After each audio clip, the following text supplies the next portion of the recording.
வணக்கம். பபி nation channel சகோதரர்களுக்கு எனது அன்பான வணக்கம். இன்னைக்கு 2 செய்தியோடு உங்களை சந்திக்கிறேன். நம்ம இந்திய நாடுங்கிறது ஜனநாயகம் என்ற வடிவமைப்பிலே சர்வாதிகாரத்தை உள்ளடக்கிய கட்டமைப்போடு உருவாக்கப்பட்ட ஒரு தேசமாக இருக்கு.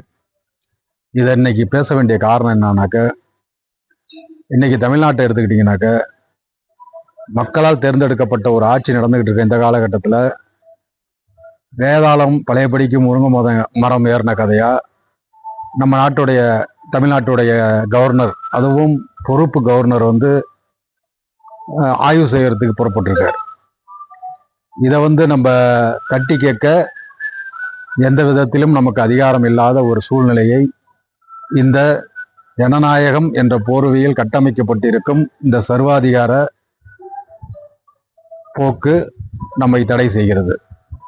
இதிலிருந்து ஒரு மாற்றம் வேண்டும்.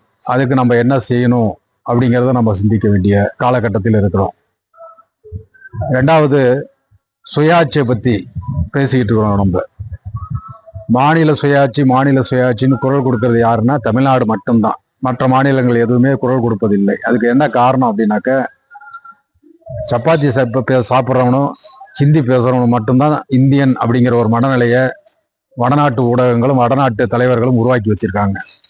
இதெல்லாம் நம்ம முறியடிக்கணும் அப்படின்னாக்க, இதுக்கான போராட்டங்களை அனைத்து மாநிலங்களும் முன்னெடுக்க வேண்டும். அப்பொழுதுதான் இந்திய ஜனநாயகம் மீண்டும் தலை தோங்கும் இந்திய மண்ணில் அப்படிங்கிறத நம்ம ஞாபகத்தில் வச்சுக்கணும்.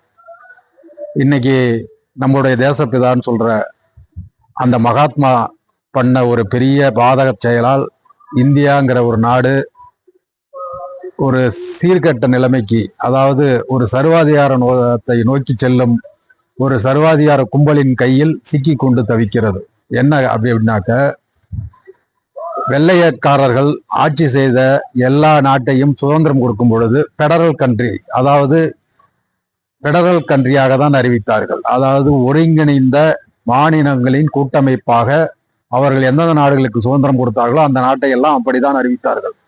அதே போல் இந்தியாவையும் அறிவிக்க வேண்டும் என்றுதான் வெள்ளைக்காரர்கள் கேட்டார்கள். ஆனால் அதை நம் நாட்டினுடைய தேசப்பிதாவும் நம் இந்தியாவின் முதல் பிரதமரான ஜவஹர்லால் நேரு அவர்களும் அதற்கு ஒப்புதல் வழங்காத ஒரே காரணத்தால் பெடரல் இந்தியாவாக, அதாவது யுனைடெட் ஸ்டேட் ஆஃப் இந்தியா என்று அழைக்கப்பட வேண்டிய இந்தியா இன்று யூனியன் கவர்மெண்ட் ஆஃப் இந்தியா அப்படின்னு அழைக்கப்படுறதுக்கு இது ஒரு முக்கிய காரணமா போயிடுச்சு.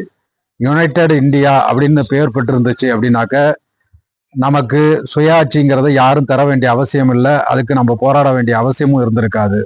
அது யூனியன் கவர்மெண்ட் என்று அறிவிக்கப்பட்ட காரணத்தால் இன்று ஒரு ஒன்றிய அரசின் கீழ் மற்ற மாநிலங்களும் இயங்கும் நிலைக்கு நாம் தள்ளப்பட்டிருக்கோம். இதெல்லாம் நம்ம மனதில் நிறுத்தி சிந்திக்க வேண்டிய காலகட்டத்தில் இருக்கிறோம்.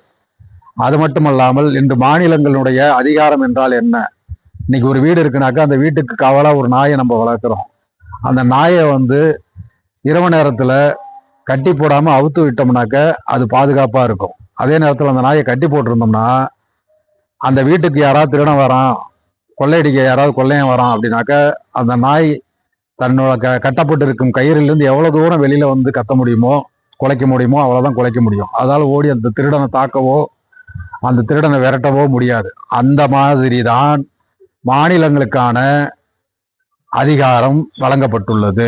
மாநில அதிகாரம் என்பது ஒரு கட்டப்பட்ட நாய்க்கு கொடுக்கப்பட்ட அதிகாரம் என்னவோ அதே போல்தான் மாநில அதிகாரமும் இருக்கு.